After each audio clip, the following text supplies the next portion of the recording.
Hi guys, we're here live today on the on the Fife, Scottish, I'm getting delusions of grandeur here, on the Fife Property Market blog.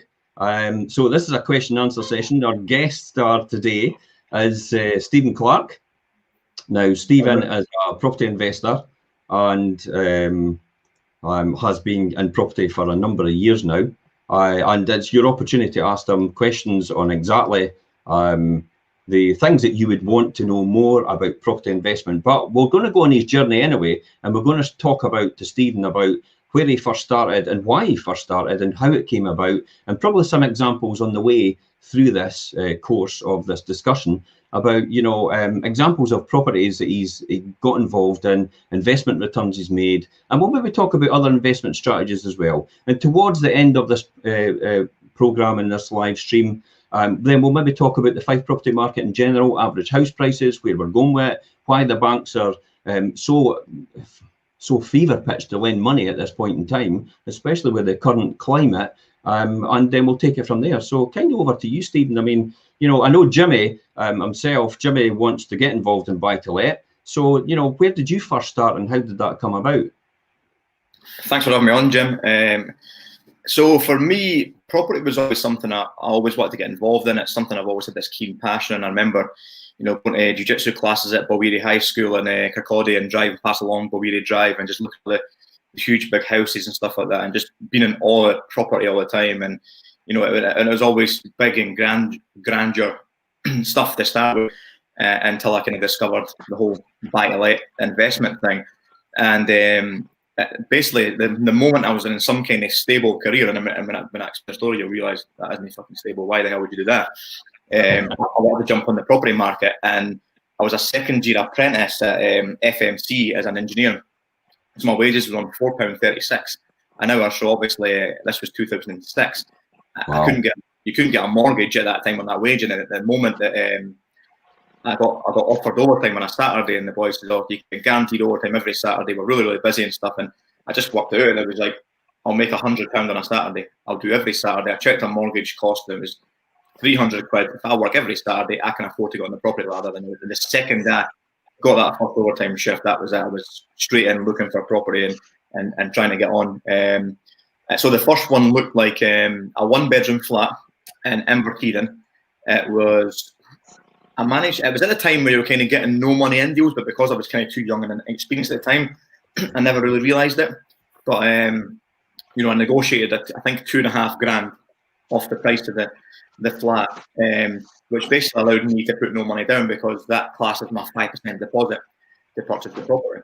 Where did you get the nerve in the first place to do that, though? I mean, what drove you? Because there's a lot of people out there would love to do property investment, but they're absolutely terrified.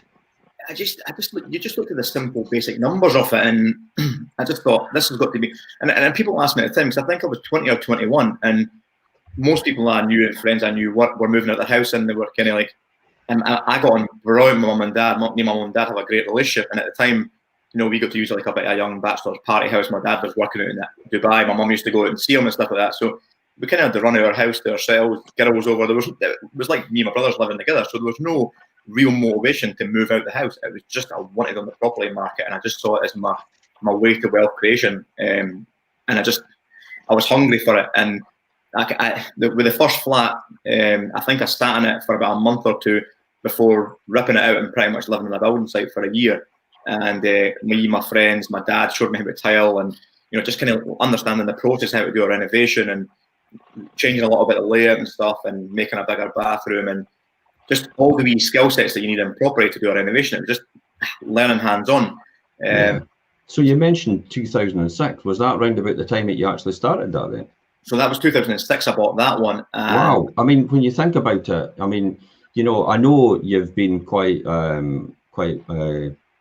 at the forefront now, and you've only come to the forefront now, but it's amazing how many people think you're an overnight success.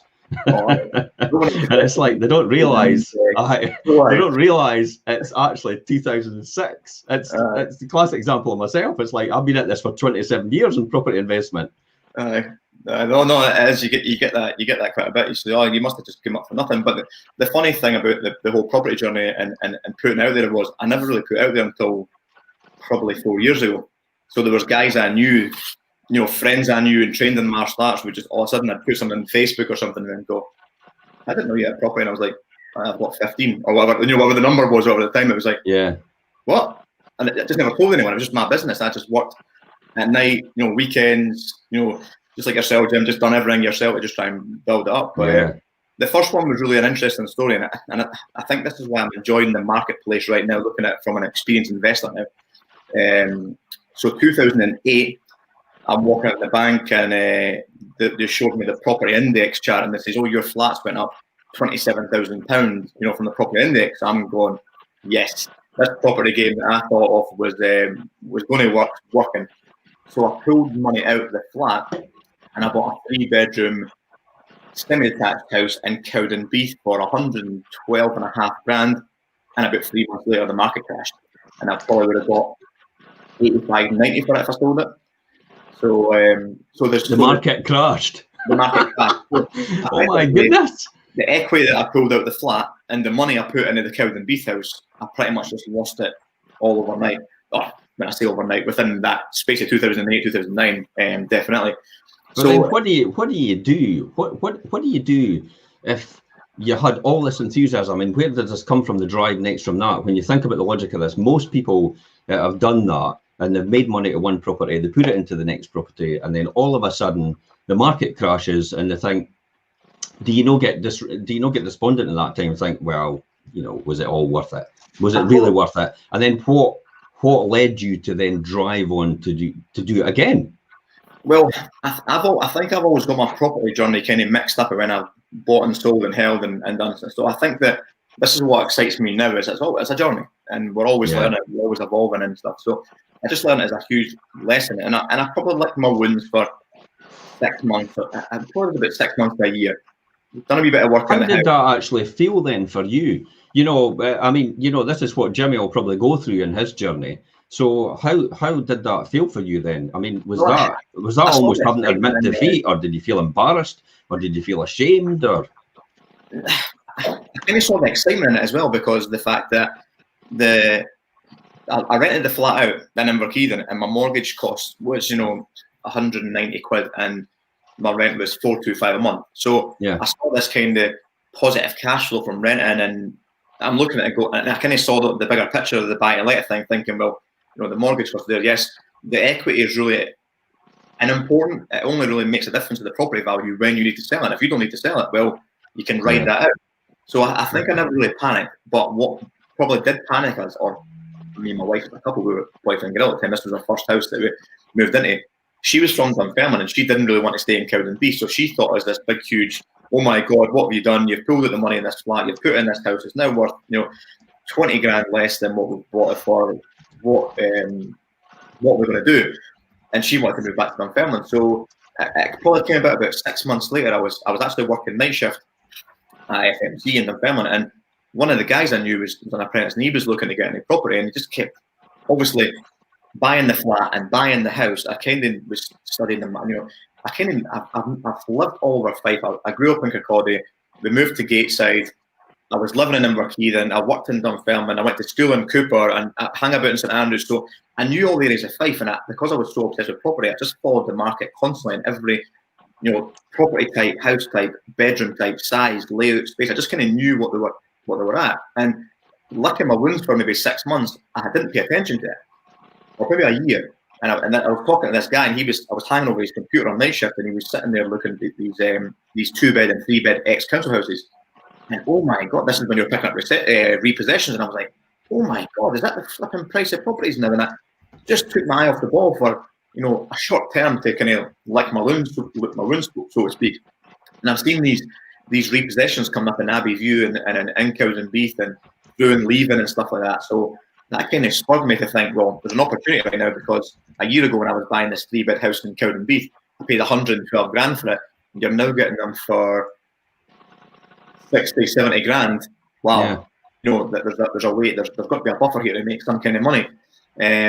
So the first one that I did was a flip. And basically my whole thought process was, if I put myself in this hole because of the market, I need to get myself out of it and build the pot back up. So Obviously, at the time, I had 2 mortgages in my name. I couldn't get another one in my name without putting in the hefty deposit. So, how was that? How was that then? I mean, you know, the fact that you had 2 mortgages. I mean, you know, well, how did that come about? I was thinking of the 2 mortgages, but the third was obviously going to be an issue. So, what I did was that my wife, with my girlfriend at the time, she was only what 20, 21. So it says, look, can you put this house in your name? You know, Kelly had never had any debt. Like, she was one of the ones that worked. She couldn't afford anything. She didn't buy it. She wanted a pair of shoes. She worked, saved it. She bought the shoes, the car, done the same. So I'm saying, look, can you put this? I found this house in Abbeyview. It's 56 grand. Can you put this mortgage in your name? And obviously, it took a bit of convincing. And eventually she says, right, okay, go for it. How are you paying for the deposit? And I says, I'll use my credit card, my interest-free credit card. And so I came to 2 days before completely. Yeah. There you go, you're busy. That's somebody wanting to buy a house or sell a house or invest. I wish I could claim that that's the case, but it was my mum trying to face me. Sorry, guys. I've just listened. Just take a wee break there. I'm going to say morning, James. How are you? Mark, thanks for watching. Welcome, Stephen, and hi, Tony. How are you? We had a wee chat last night as well. Fantastic. So they're all watching in. If anybody's got any questions for Stephen, myself, or even Jimmy, then please, by all means, say something. That would be fantastic. James says it wasn't me. Taking the opportunity. Oh, he's on. So let's phone him up. Jimmy, so how do you feel about this? You know, in terms of how Stephen started off, is this what you would be kind of expecting? To be honest, I think it will be a bit different for me, obviously, now from working with you for a few years now. But I'm interested to know, Stephen, obviously you were 2021 when you started. Obviously, you was doing your own due diligence, but was you speaking to local estate agencies to get clarity on numbers, or was you just doing it, freewheeling it as such? Yeah, definitely. Was speaking to all the agents, you know, just building up relationships, just going in and chatting to guys like Jim and other local agents and just speaking to them and, you know, look at this kind of house. And the estate agents will have seen it day in, day out, guys coming through the door and asking these questions. So yeah. Trying to be really honest and transparent and not giving it, you know, I'm going to buy this, I'm going to do this. Look, I'm just going to start now and I'm trying to find this and I'm trying to find that, and being honest and open. And yeah, they would kind of steer you and guide you along the lines and give you the right advice. And that certainly helped at the beginning. That certainly did. I think the key for me is an estate agent. I've seen it over the years where people do come in, and some do come in with this huge burst of energy. I'm going to do this and I'm going to do that. And I'm kind of thinking, oh, I've seen this before. And it is being honest and upfront is the most important thing.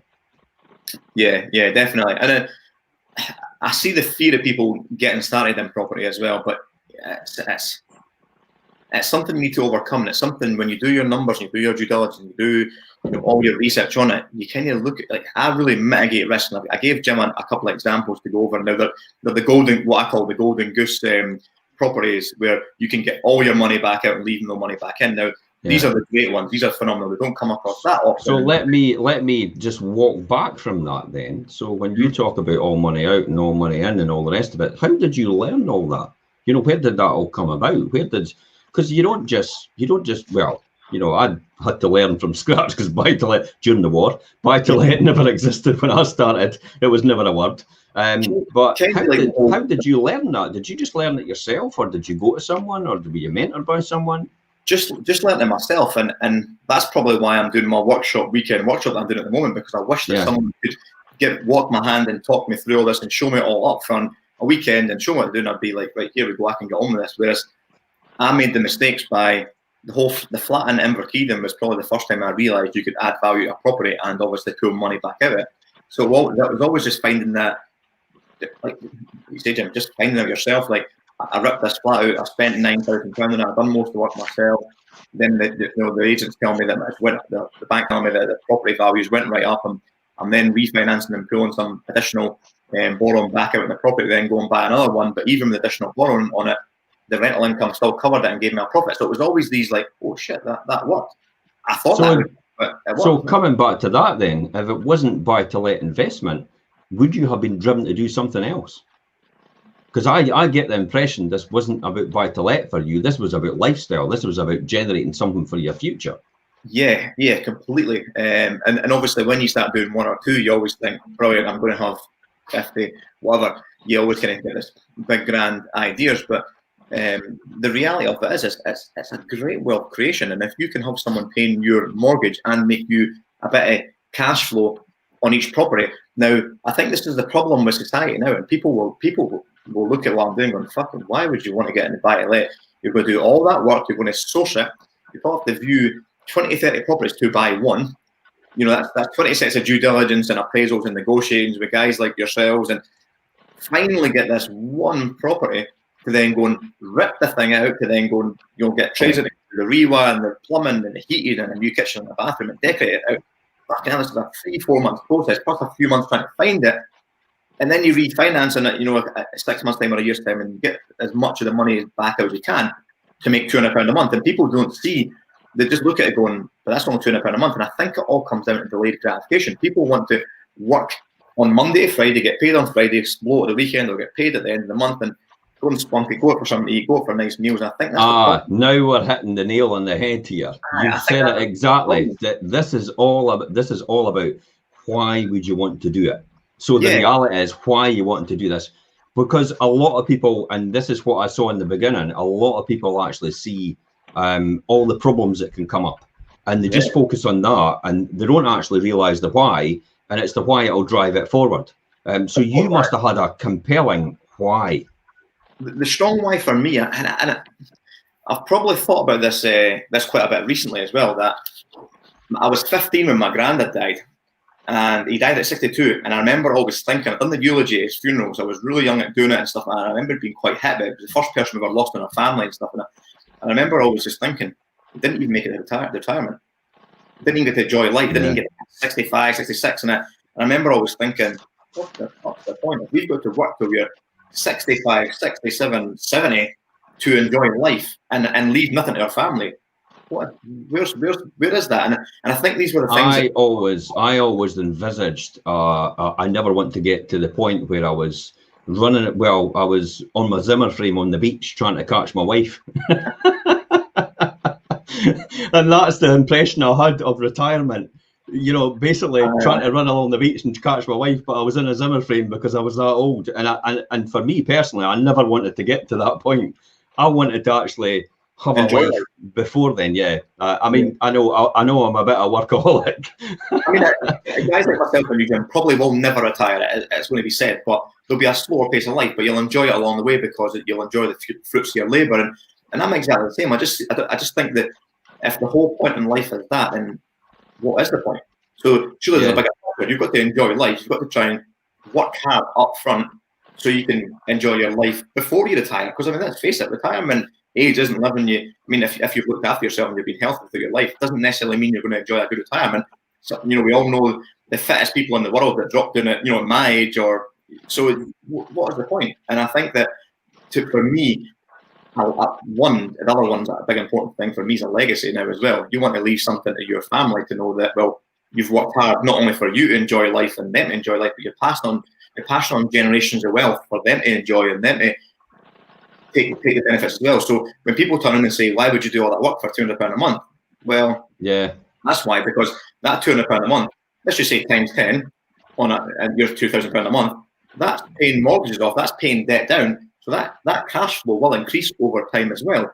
And at some point, if they're all on 20, 25-year repayment mortgages, and by the time I reach 55, they're all paid off. So that £200 a month is probably £400, £500, £600 a month for each property. This is where we come to the compounding effect. Yes. You know, effectively where that happens. Now, I'm going to say good morning to Linda. James has actually jumped in and he's got a question for you. So what challenges have you had trying to put together a power team, including mentors and good tradespeople? James, great question. And you will kiss to mentors, accountants, solicitors. You don't find the right fit straight away, and that kind of pisses you off because you do put a lot into these. I've said this before. Property isn't property. Property is a people business. You're people to people constantly, and like what James has just asked, you're talking about dealing with trades, dealing with accountants, dealing with solicitors, dealing with mentors, and I think the key for me was to start getting educated 3-4 years ago and find a mentor and stuff like that. Someone that was just that few years ahead of you. Like I've spoken to people before as well that, you know, people that were rich and they've sold my business for 20 million and I've bought all these buy-to-lets, I've got a huge portfolio, but you look at them going, but you don't understand the struggles of someone like me. The dynamics. They don't understand the dynamics of buy-to-let. That's the key. Market. Yeah, you're negotiating the right prices because they don't care about the buy them. So I think it's important when you're looking for people to find the right people on your team around you, especially mentors as well. Is find someone that's a few years ahead of you that's doing the doing the out, and they know, because I mean this industry, this game changes constantly. Lending criteria, the market, buy-to-let market, the regulations, like they just change all the time. So to have someone there doing it, I think it's really, really important to be in that group. And same with trades and accountancy, you kind of just have to take people at face value, explain your vision for what you're wanting out of your business, like your property business. And if the trade's kind of buying it, they'll see it okay. They won't just think it's a quick fix and try and rip you off for the first job and leave you standing, because they'll see, well, if James is looking to build 20 properties in his portfolio, I'm going to get 20 times kitchens or 20 times renovation. So I think it's important to showcase that little bit of the vision to the people you want to work with, and hope that they want to stay on it for the long ride way in the long run, and then you can build kind of lasting relationships that will hopefully see you through. It is difficult, and people grow at different levels, and you work with someone that might stay still, and I wouldn't advise, if someone's kind of staying still and happy with you not growing, you kind of want to shake them off. Like I remember one of my mortgage brokers, is a really important person in your kind of killer team, if you like, and he said to me, probably about 7 or 8 years ago, he said, I was getting another mortgage, and he says, I think you should slow down. And I remember thinking, like, why is he telling me to slow down? And I came back, and he was running numbers and stuff, and he went outside for a smoke and took a call, and I came back in, and I was kind of just asking him, so what is it you're doing, and what have you got? And I realised he didn't have any buy-to-lets, didn't invest, the stuff that he was kind of selling me, he didn't do. So he wasn't putting his money You've hit the nail on the head. It's amazing how many people want to give you advice on buy-to-let, and they don't even do it themselves. This guy's giving me advice and telling me to slow down, and I'm thinking, so then before I dismissed the advice, obviously I just wanted to know who's giving me the advice first. So when I started to chat further, within a 10 minutes I was like, he's not going to buy it like himself, he's got no investment, so why should I slow down? I'm looking at the numbers, I'm appraised it, I'm looking at my salary, I'm looking at the rest of my portfolio, I'm looking at it performing, and this is a great opportunity for me. And he's telling me I should be slowing down, and I'm taking it too far, or I'm going too much. And I realised that was the time to cut ties with that broker and move on to someone that. So that comes back to my saying that you said, focus on somebody that's more successful than you in that area. And it's almost like the classic example is I was always taught from the books I've read and the people I've been mentored before is you look at the person that you want to be, and if you can find that person, you find out what they've done to get to where they are and mimic them. That's all you need to do, and it's following somebody that's more successful than you in order to get that result. It's funny because you asked about kind of training, how you learned the process or you figured this out, and I went on when Maya was born. That kind of gave me this common desire. Now, some people know my story. Me and my wife tried for Maya for IVF for 5-6 years, and because we wanted it that much and went through a lot of pain points to get there, the importance of it was so strong that when she was born, my life had to change. And at the time I was working for FMC down in Ivory Coast, West Africa, and I thought, there's something bigger than this. This is just not the life for me. And instantly, I'm not working away. My wife's like, you're fucking insane. What? You're going to chuck this high-paying career now to go and do what? And I'm saying, property. I've been playing with this property game for 10 years now. I've got a handful of buy-to-lets. I've done loads of flips, and I've done this. So what was your mindset when Maya was born? How did you feel about that, and how did that drive you forward? Did you accelerate to a totally different plane in your mind? I completely switched overnight. I'm not leaving her side. I'm not going to go work away for 6 weeks in Africa. I'm not going to miss out on our childhood. We've worked hard to get here. We've got this miracle. I'm not wasting this. And it all became time. It was time freedom. I worked offshore to enjoy the time off. Now I've got Maya. I'm going to go away and sacrifice half my life. And fair enough, I will get quality time with her when I come back. But for me, that was just even too much of a sacrifice. I'm like, no, I'm going to live life on my terms. I'm doing what I want to do. And property is something I love doing. It's time to kind of level up. And that's when I was saying that you were talking about education. I started to kind of find groups on Facebook and people are talking about property training, and and I found one that was kicking off in Glasgow. It was like a 3-day kind of weekend event. And then you mentioned this earlier on, Jim, which was quite funny, is I got using this course as this kind of poster boy type, look what he's done, look what he's achieved already. But like you say, it wasn't overnight success. I've been doing it for 10 years before going on this course. And I went on it, and it was funny because the strategies weren't, it was weird because like I hadn't read books, I hadn't tried to develop myself. I just tried to figure this shit out for 10 years, made so many mistakes, ups and downs. And then someone's sitting in a course telling me, this is how you do buy-to-lets, this is how you do flips, and this is the stuff I've been doing. I'm going, and it just gave me this sense of, you're doing it right. Just accelerate. Stop trying to second guess it. I think that's key as well when you think about it. I mean, you've hit the nail on the head as well. You actually, some of these courses actually reinforce that you're doing the right thing and you're going in the right direction, and you're actually and the people round about you actually want you to do just as well as them. I think that's key as well, and that's what I've found of some of the courses I've been to, because a lot of people actually assume after 27 years it's like, you didn't need to go about things courses like that, and yet you said, oh, I'm thinking about having a wee course, and I went, I'm in there. And you were, and I think you were quite surprised about that. It's brilliant. I love that mindset, and I think this is what changed people ask me as well, what did you get from the course? And it was like, I didn't learn anything on buy-to-lets, I didn't learn anything on flips, I didn't learn much on the property strategy because I've been doing it for 10 years. But what I did learn was I learned about personal development, growth, the importance of a strong network of people around you that want to succeed and want to do the same thing as you, and instantly kind of changed my network and my thinking, and it opened my mind up to the bigger picture as well. It opened my mind up to joint ventures and raising private funding and all this other stuff that just makes you do more and more, rather than saying, oh, well, I can only afford to do 1 or 2 projects at a time. Now you're going, back and just pull in his money, joint venture with that partner, split that one, it just all of a sudden you're doing 6, 7 projects at the one time, because you didn't have that limiting belief that, well, I can only use my money, and when I refinance or sell that, I can use my money to do another one. So this comes to the next question. I mean, Mark Bruce has actually said it, and it kind of on that line of joint venture and stuff. What's the best way of doing your due diligence on the area that you're not actually familiar with then? In terms of that, how would would you give Mark some advice on that? Yeah, I mean, Mark, hi Mark. Mark's on my workshop at the weekend there as well. The principles are exactly the same no matter where you go. You're going to have a ceiling price for a 1-bedroom, a 2-bedroom flat, a 2-bedroom house, a 3-bedroom house, a 4-bedroom house. You're going to have excellent values, shit values, average values right in there.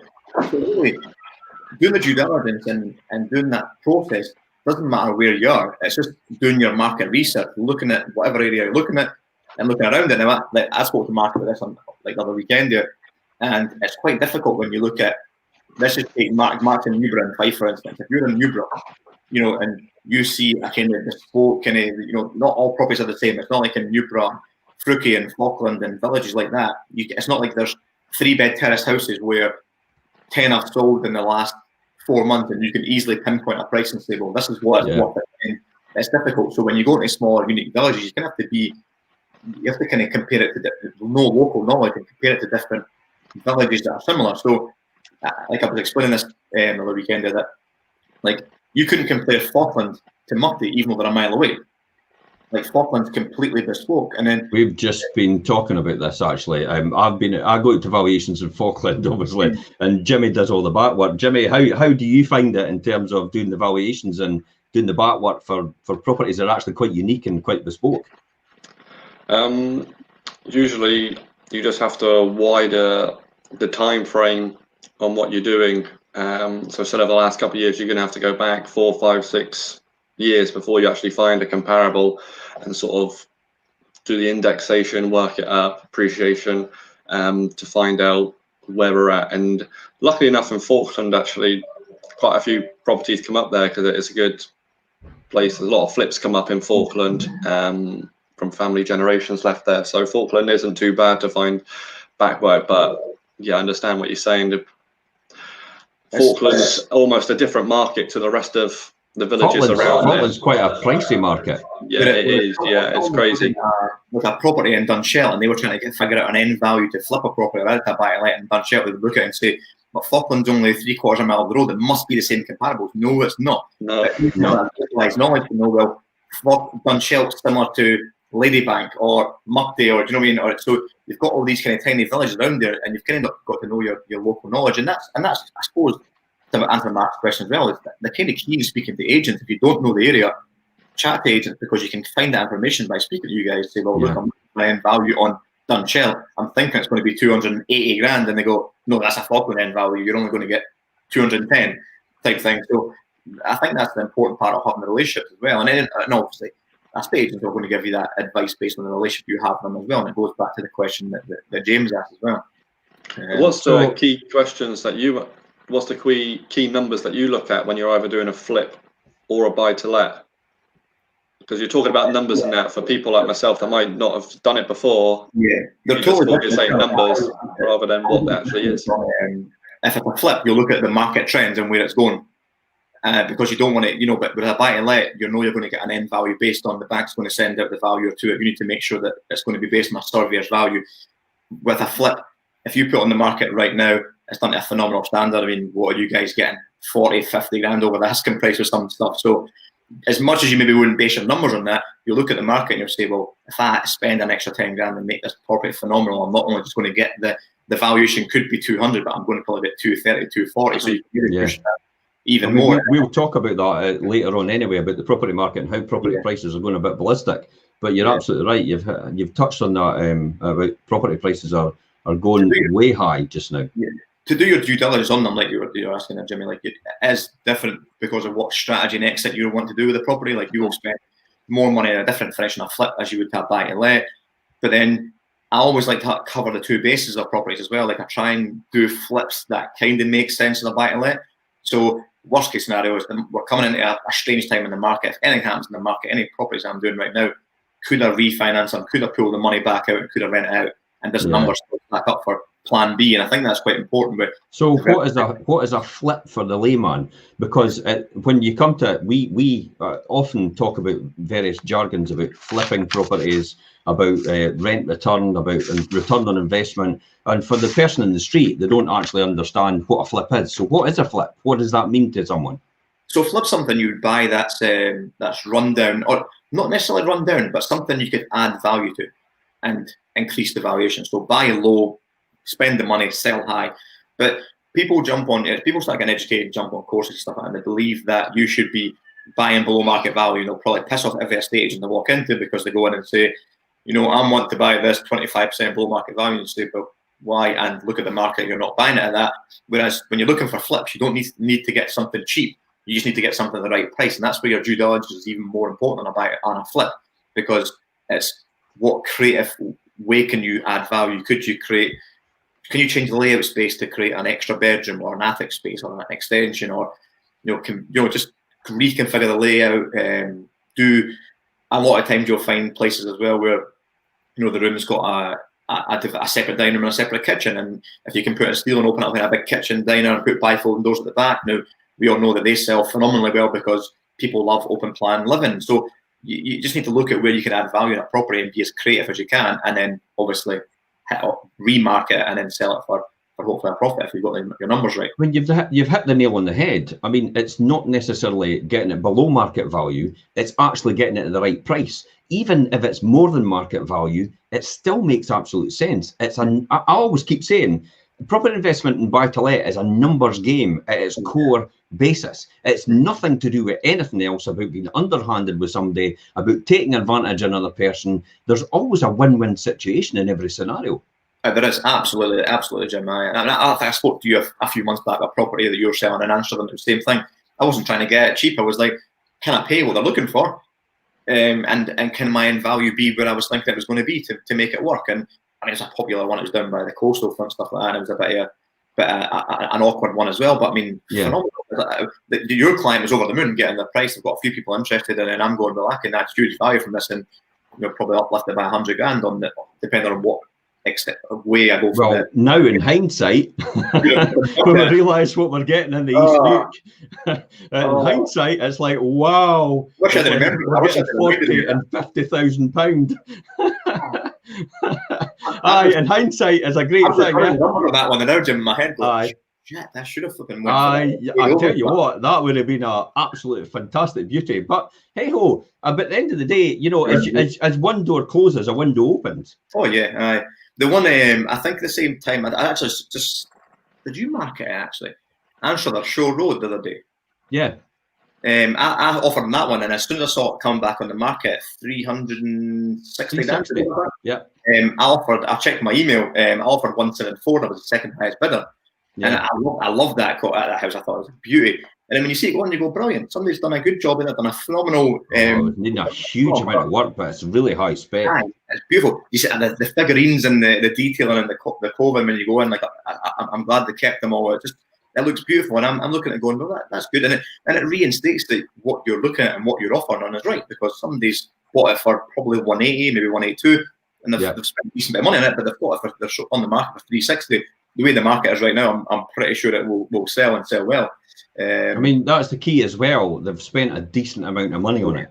They've not actually tried to do some, you know, I know we've had our joke before about, you know, buy to let a Magnolia.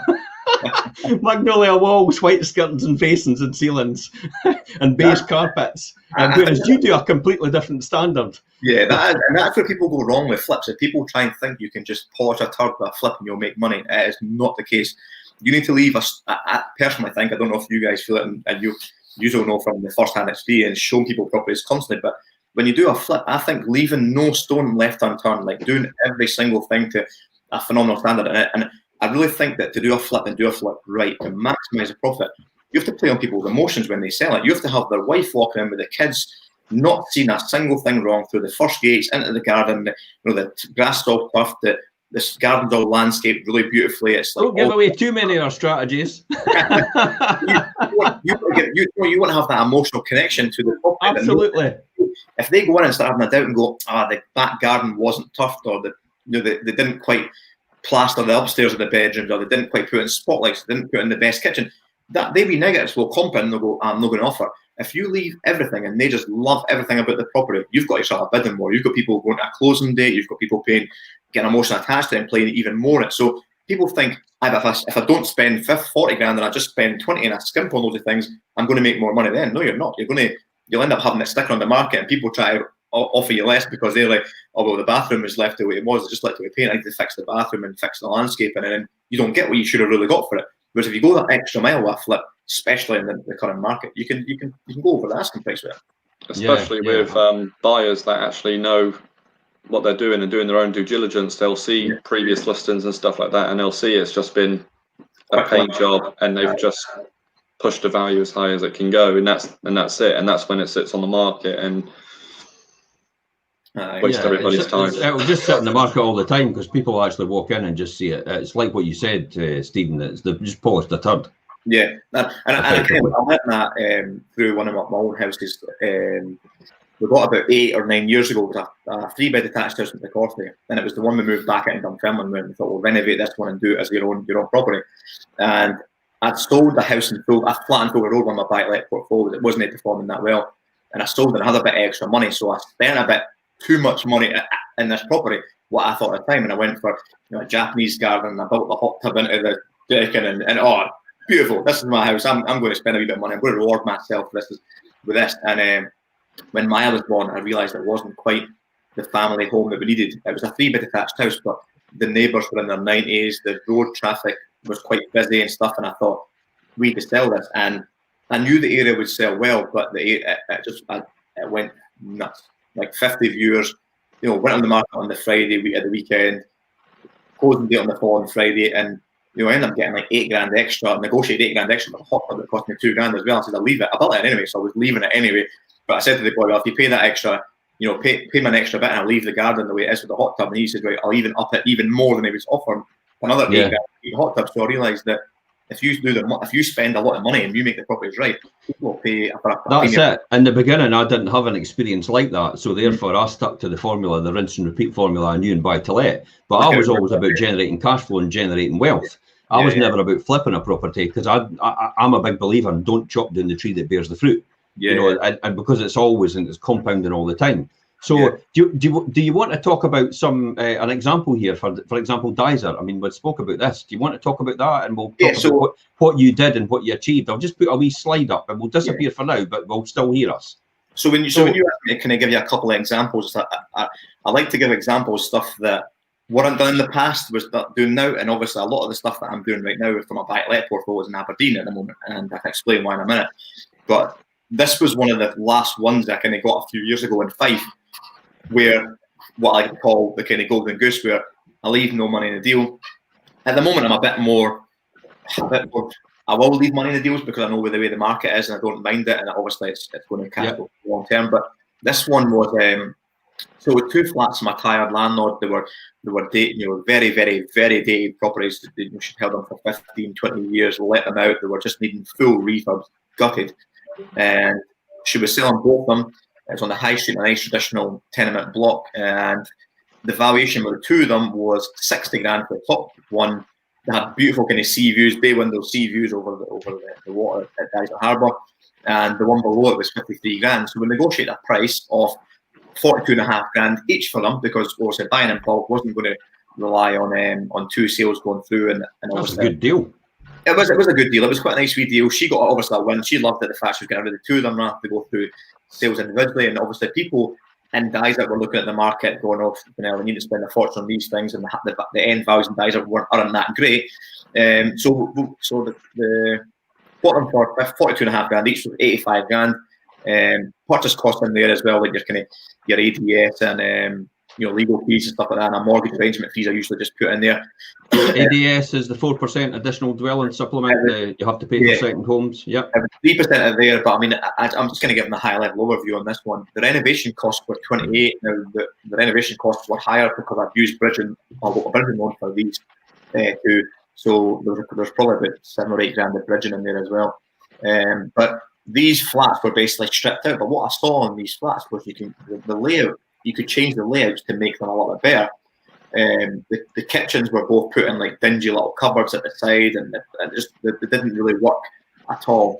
So what I done was I managed to reconfigure the layout, put in a bit above more, reconfigure the layout to put the kitchen into the living room area at the front with a bay window, and that gave you the option to create keep as a 2-bedroom if you want to have a separate dining room or a separate lounge area from the kitchen, or it can give you the flexibility to have 3 bedrooms. Now, for me as a buy-to-let investor, I was looking at the difference between a 2-bed flat and a 3-bed flat rental, and the 3-bed flat rental was a decent amount more. I think it was 80 quid or 100 quid more a month per property. So the whole plan was to kind of increase the monthly cash flow from this tweak on the renovation.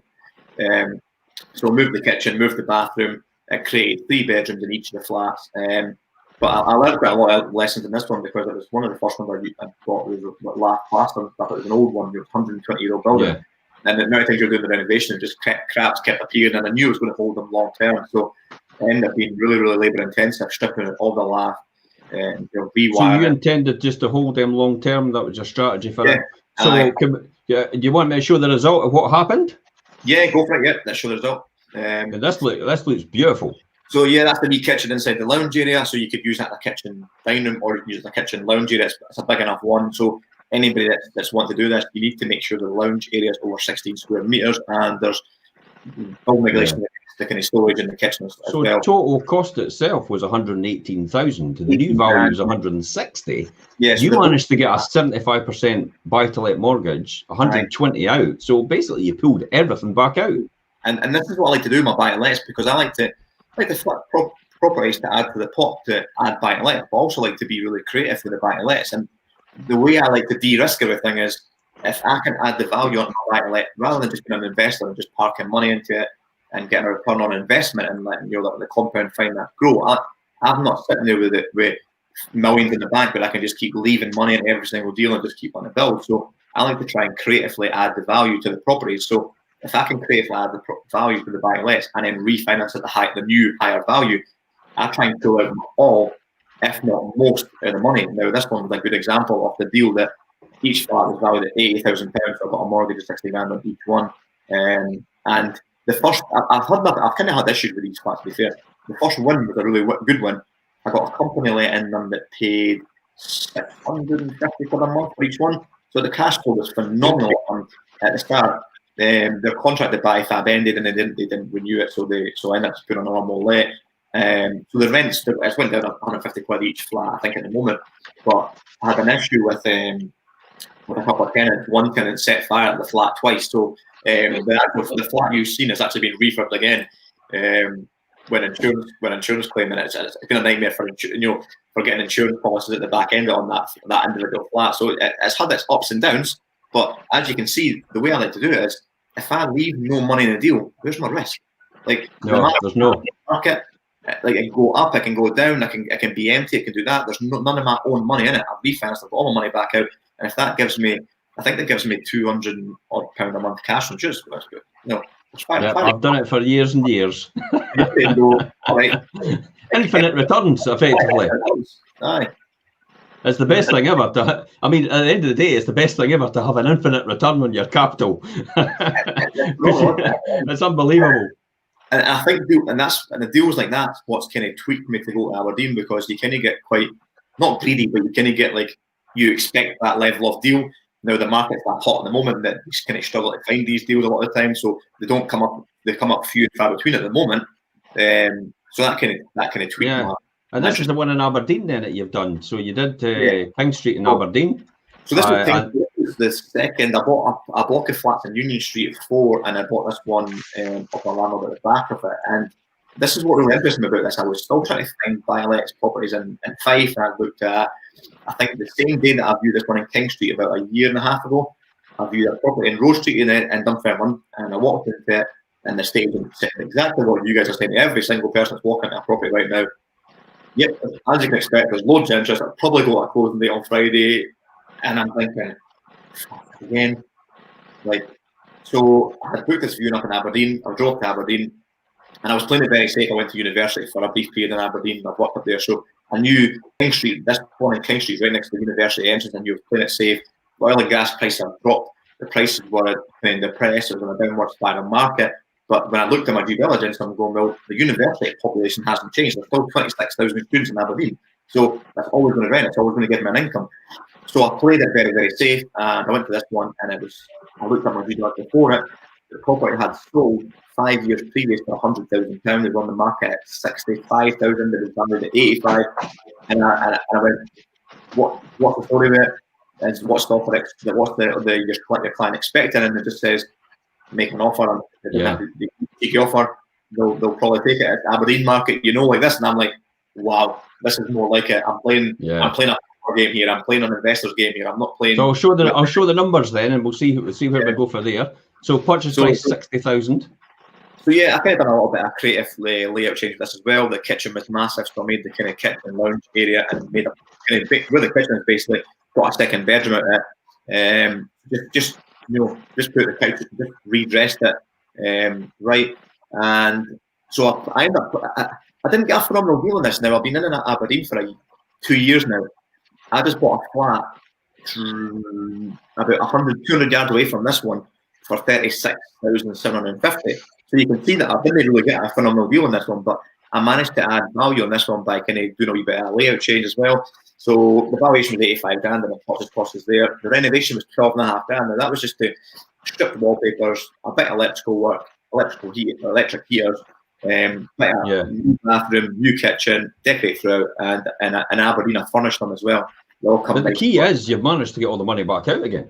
And I got all the money back out. And plus cash back. Cash back, aye. And it's a really good cash flow property. And again, the only reason I went for the 2-bedroom was instead of getting 450, 475, I'm getting 625. I actually got the first time I had in it, they moved out after 6 months, bought 650 for it.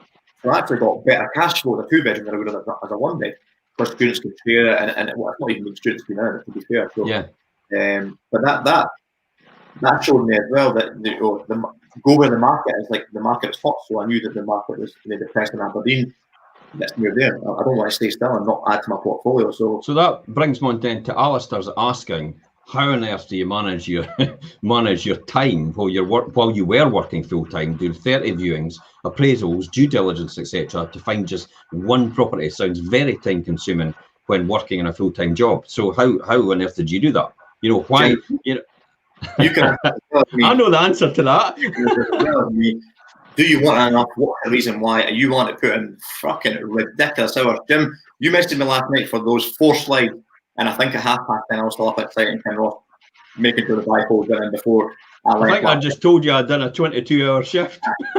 This is what we do day in, day out. If you want something bad enough in life, you'll find the time, you'll find the sacrifices to do it. If it means not going out drinking or not watching TV, or you'll do it. And I've done it through every job that I've done, and it's even worse now, to be fair, because I am leaving the house at 6 o'clock in the morning, going to Aberdeen, doing stuff, getting back on the road, and I mean, put my daughter to bed, having dinner, we're playing for a couple of hours, and then I'm back up at 9 o'clock, and that's me till probably 1, 2 o'clock in the morning, most mornings. Like, this is long hours, but I love it. It's not work for me. It's fun.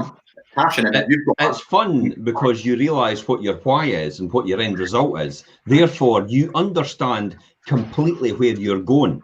You understand where you're going, so you're quite more than happy to put that effort and put that time in, because it's an investment in your future, and it compounds to the very end and actually pays you for the rest of your life. And a lot of people just don't get that. They live life, when you think about it, to reset every single year for a wage. So it's you earn 20, 30,000 a year. You get to the start of the year again. Guess what? You're at zero again. You have to start all over again to make a wage. Buy to let an investment property. You get to the end of the year. Guess what? You've actually built on to the next year what you've just built on just now, and you keep compounding that all the way through.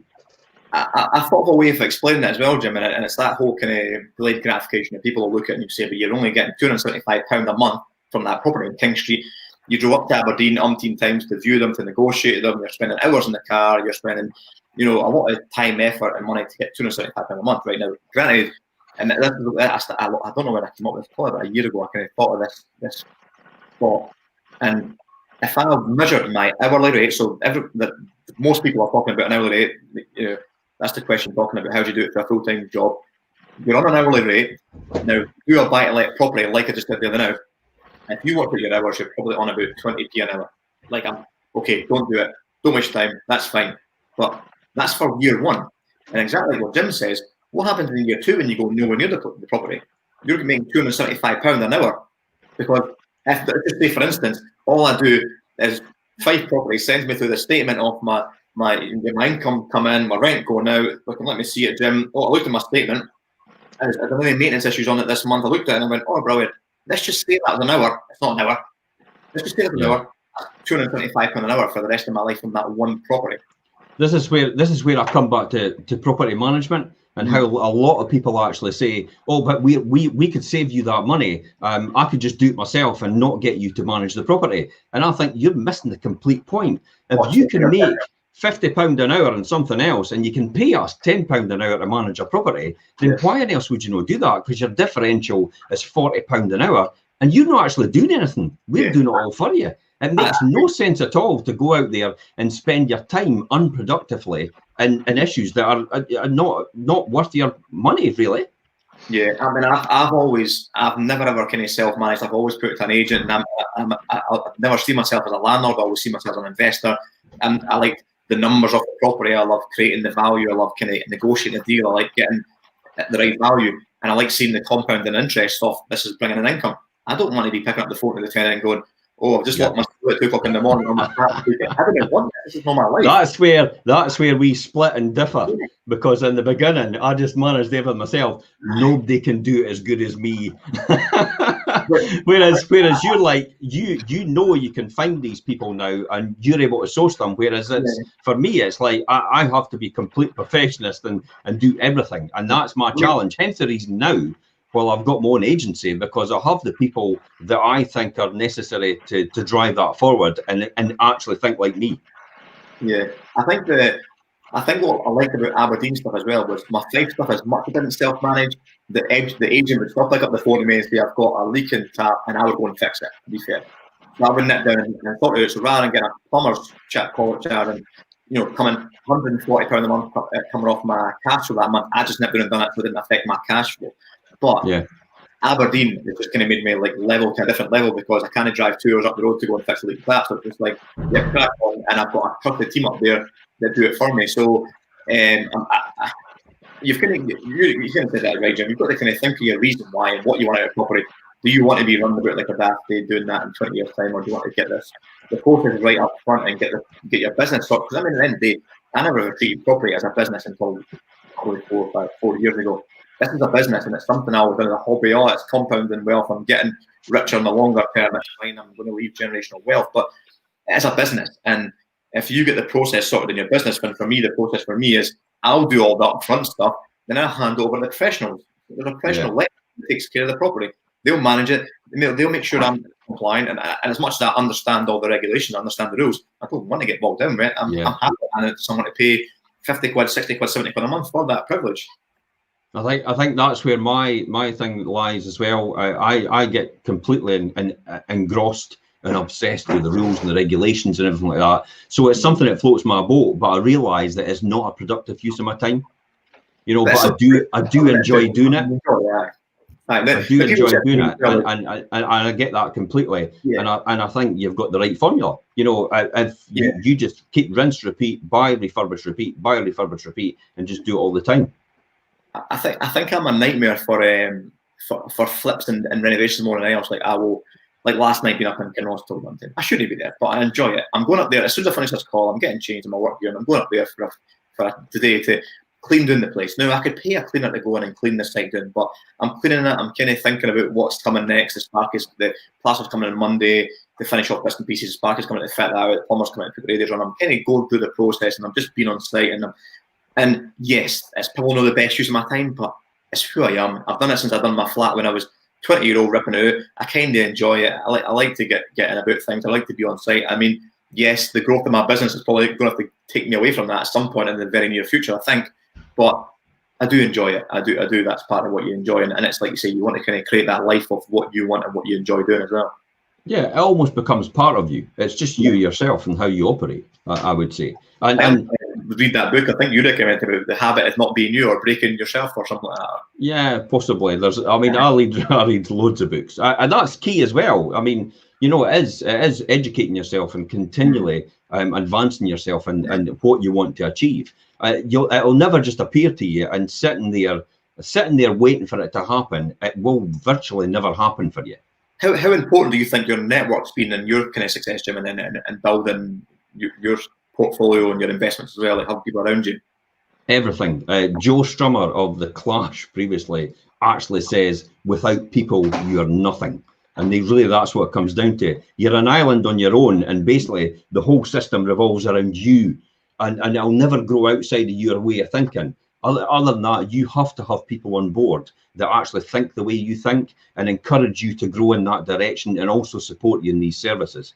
So I look for people continuously all the time, you know, and every avenue I'm in, and I actually constantly assessing someone when I meet them and think, would they be a really good estate agent? Would they be a really good letting agent? Would they be a really good maintenance person? Would they be somebody I would want on my team?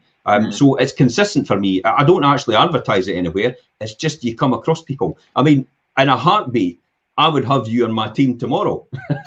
But I know you've got your own team. I was getting offended. I need to be your maintenance man or your property manager. Well, you never know if there's a downturn. There's a position for you. That's it. I'll be taking advantage of the downturn.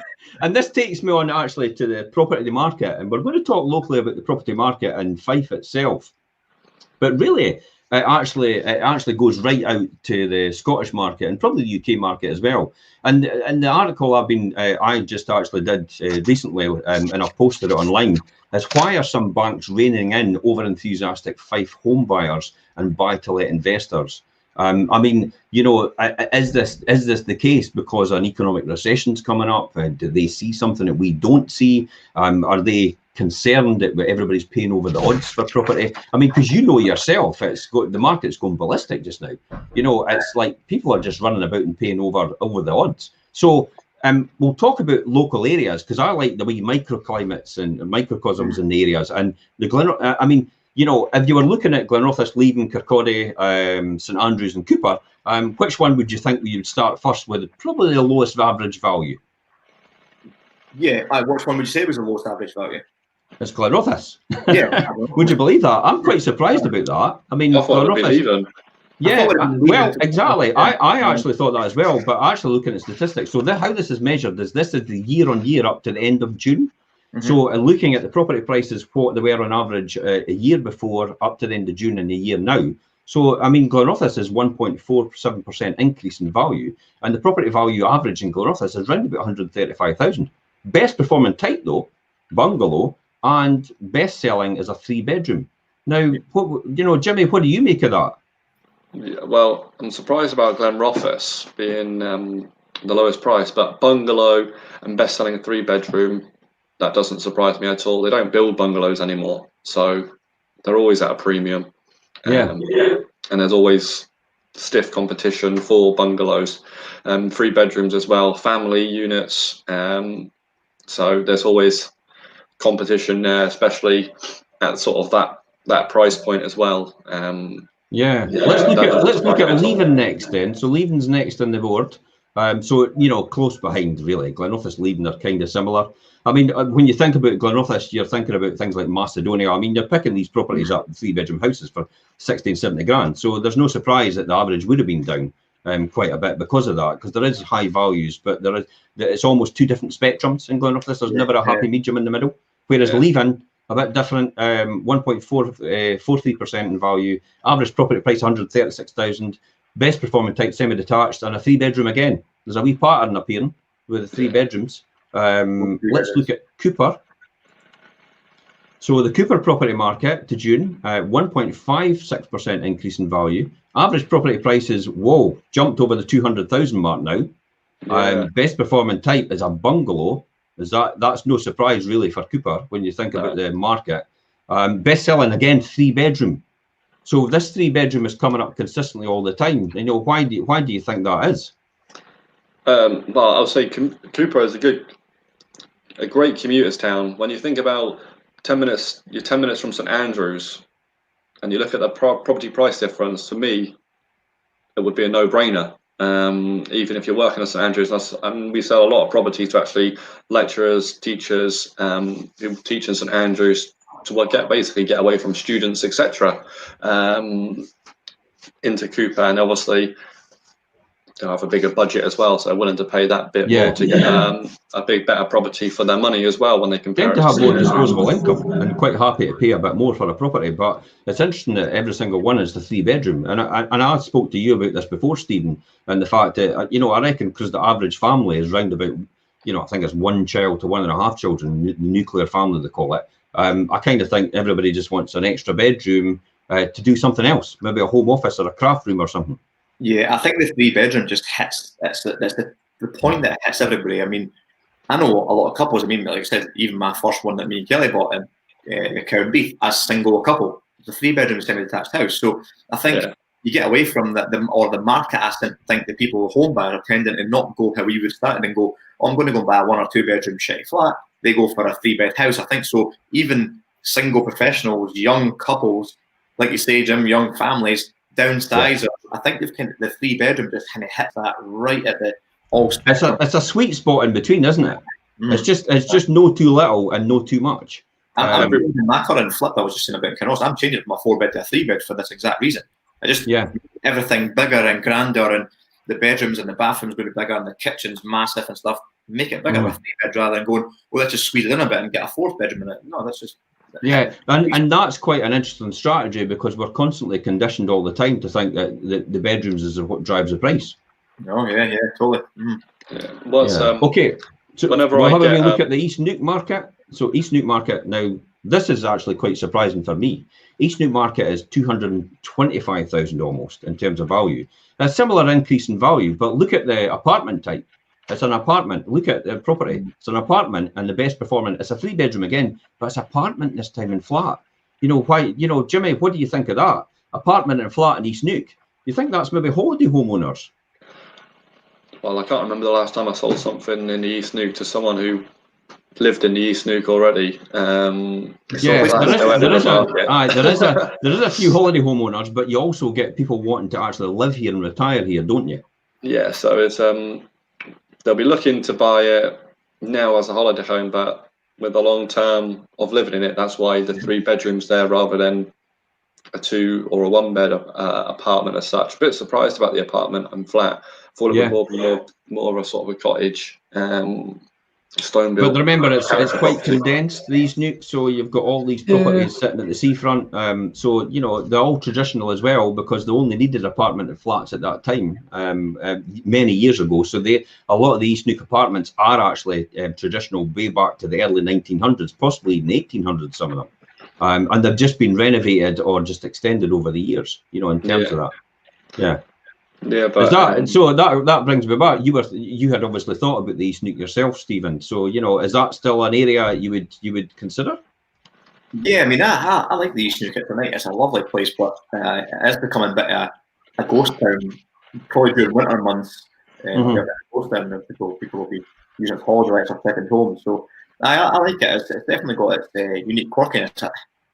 I think for me, it's a pain because there's no main road going in. Like you've got to go through leaving London links right the way around like the coastal route right the way through to it. And you think that's not a long road, but it takes an hour for me to drive to there. Like it just takes time. But it's a nice spot, really nice spot.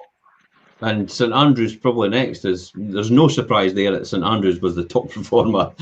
So 1.58% increase on property values at average property price 332,000 in St Andrews, and the best performing type detached, but this time 4 bedroom.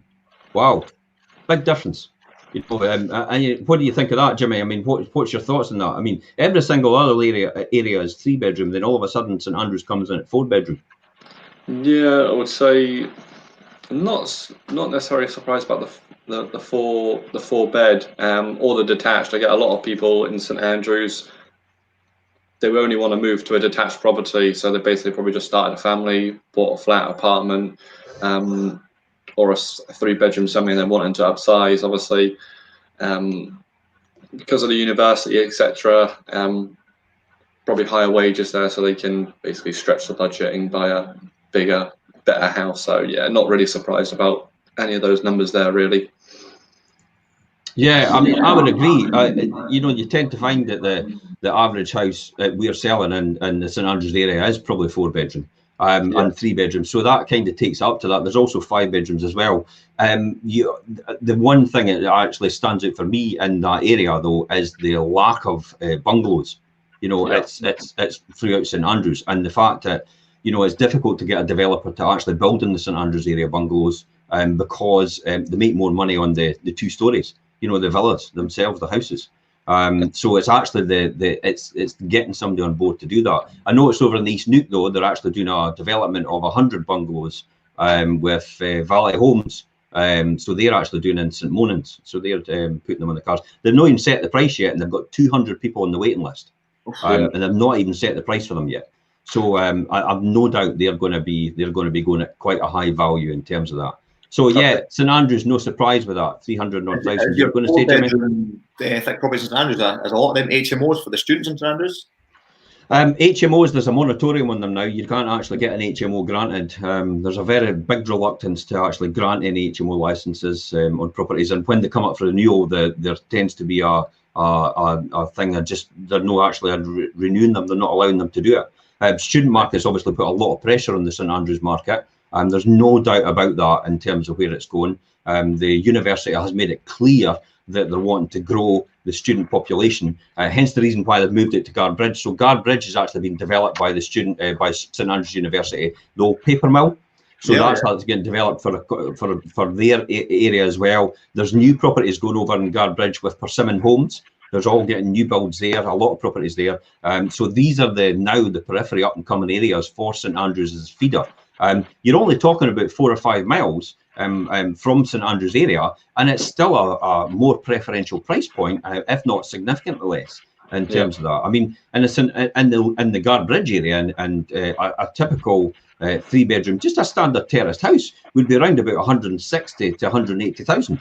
And then when you think about St Andrews, you know, a standard, what would you be looking for, Jimmy? A standard 3 bedroom house in St Andrews? I'm thinking the one that we recently sold in Round Hill Road. I think that was about 245. Yeah, so your jump up is unbelievable, and a lot of people are just saying to themselves, well, I tell you what, I'm happy just to travel a wee bit in and commute into St Andrews, and have that sort of option.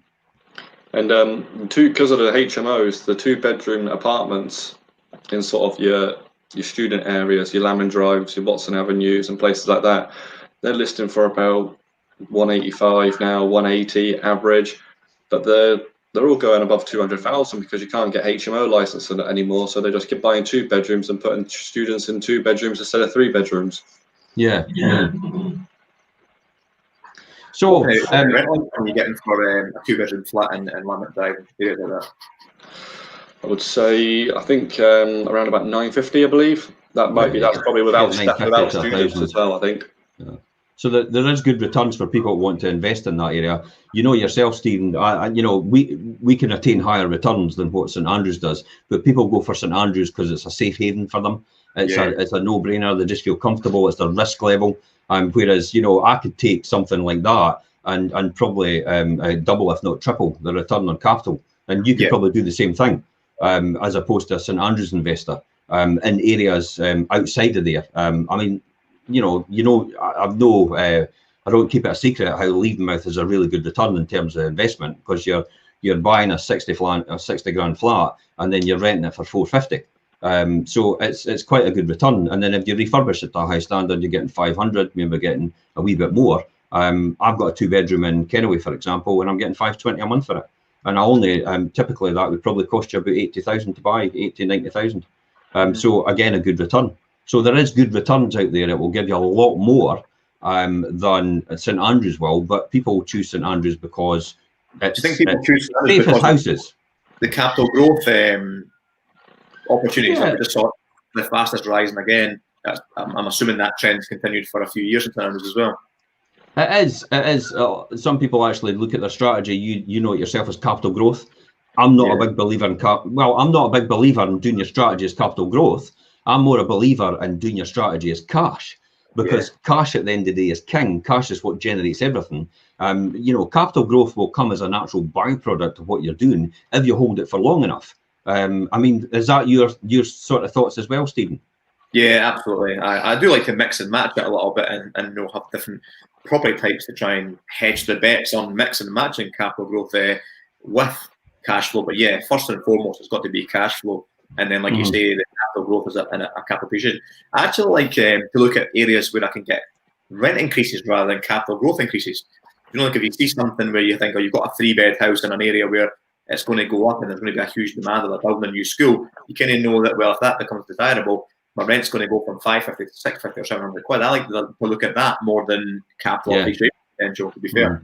Because that's going to bring you in your cash flow. Yeah, it's interesting that Natasha's comment, too many holiday homes in East Neuk.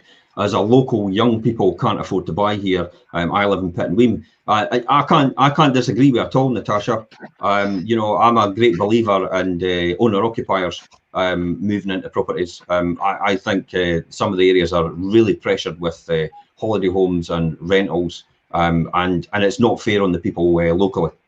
That's got to affect the economy in East Neuk as well, though, isn't it? Like, surely if everybody buggers off in October to January, February, and the restaurants and the shops and the economy sort of suffer as well. And I'm the same when I go over that area. I hate it when you drive through in the winter and it kind of does look like a ghost town. It's a bit of a shame on the area because it's a beautiful area and it needs to be more local. Do you think the government will make changes to the holiday sector to kind of regulate the? Yeah. There's behind closed doors and discussion papers. I can see it already coming through. You know, I've heard all the arguments, and there's a clear indication that they're wanting to regulate Airbnb. They're concerned that there's a lot of people doing Airbnb, and they're not even following the standards that normal residential landlords are doing because it's in a different regime, because it's holiday lets. So it's a completely different regime, and they're just throwing caution to the wind. So they're definitely going to have to clamp down in some way on the regulation for holiday lets. Yeah, and I think that'll definitely drive people out of the market a little bit, I think. Yeah, it'll take that pressure off, as well as other strategies that they're working on.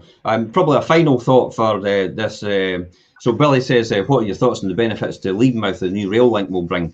Well, you guys maybe don't know too much about this. 77 million is getting spent on a new rail link and a railway station in Leven, and that's underway now. It will be completed by the year 2024. So do you think rail links will actually benefit property prices or areas? You know, what's your thoughts on that, just generally overall?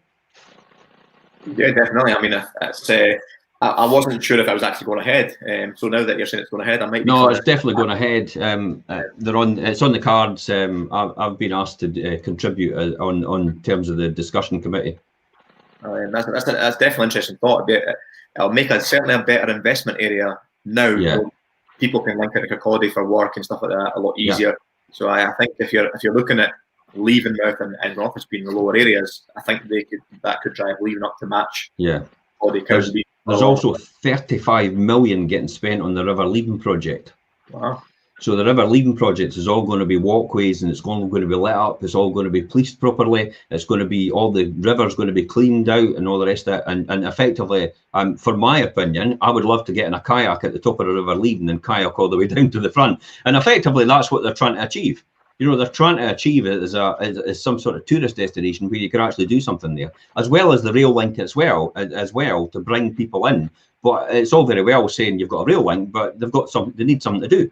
So yeah. that's the whole reason about putting the blueprint together, in order to put that forward and say this is what we need to do next in order to push this forward, in order to get people engaged and actually spend and grow jobs and businesses and all the rest of it. And that will have a knock-on effect, as we know, to house prices. Absolutely. It'd be great for the area, yeah. Yeah, and Silverburn as well is getting 8 million for a new flax mill. It's actually getting developed into a hostel accommodation and business facilities, as well as a cafe. So you know, there's over 100 million pounds getting put into Leven in the Leavenmouth area over the next 3 or 4 years, which is actually quite startling when you think about it. But it has been neglected for a lot of years. So for investors out there, maybe Leven is the next place to go. I know my thoughts on it, because I've been investing in the Leavenmouth area for a lot of years, and it does have good returns. You're in Aberdeen just now, Stephen, aren't you? You're investing in the Aberdeen area, like you said. Is that currently your strategy just now, and continue to do that? Yeah, I think for the next year I'll do Aberdeen, and I'm hoping that something changes in the market down near home, that I can start pivoting a little bit again. But I think it's, for me, quite an interesting, like I say, looking at stuff like that, Jim, and looking at the next areas to invest in. You know, I don't like playing in the same ponds of rails, like the competition, going to a 3-bed terrace house to try and buy it to add to your portfolio, and going in with it on an open date to go to a closing on Friday doesn't really excite me. I must admit, I talked about it, I maybe spoke to you about it in the early days, how I ended up having to send other people to do viewings for me, because every time I turned up, everybody would know it's a good deal because I've turned up to look at it. So I actually just had to send someone else on behalf of me to view it, and I told them, for God's sake, don't say it's me. And that's effectively how it got, because everybody, as I said, as soon as they knew that I was involved in it, they knew it's got to be a good deal. Jim's going to be buying it. I do that as well now, Jim, as well. If I put something on social media, like a story or something, I'll never do it until I get the offer accepted and stuff now, because I know that if someone sniffs it and recognises the pictures from it and go, he's viewing that one, I saw that one, that must be a good deal, let's go and look at it. Just creating absolutely. Yeah. And that's it. And that's it. Probably to end on that note, the best advice for that is, make sure you play your cards close to your chest, but make sure you have a group of people that actually you can trust as your mastermind group. I mean, you have that yourself, don't you? So you have a mastermind group that you can rely on, and people that actually will be in the same direction as you, but won't actually compete against you. I think that's the most important to note to end on, Stephen. Definitely, I mean, I don't mind sharing it to people, because I think there's deals out there everywhere.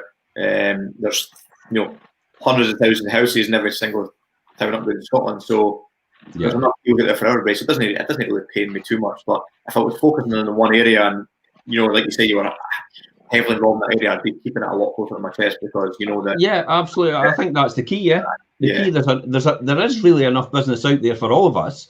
The reality is, just go out and get it. That's what it comes down to. So thanks very much, guys. That's the property show for this week. Next week, we're going to have Audrey Pratt from Williams McCrea Solicitors in Cooper to talk about the conveyancing process.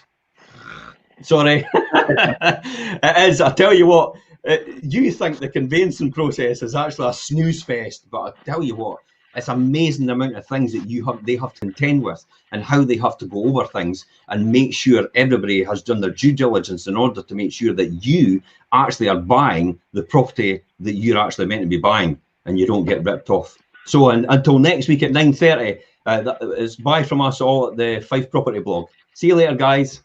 Thank you. Cheers.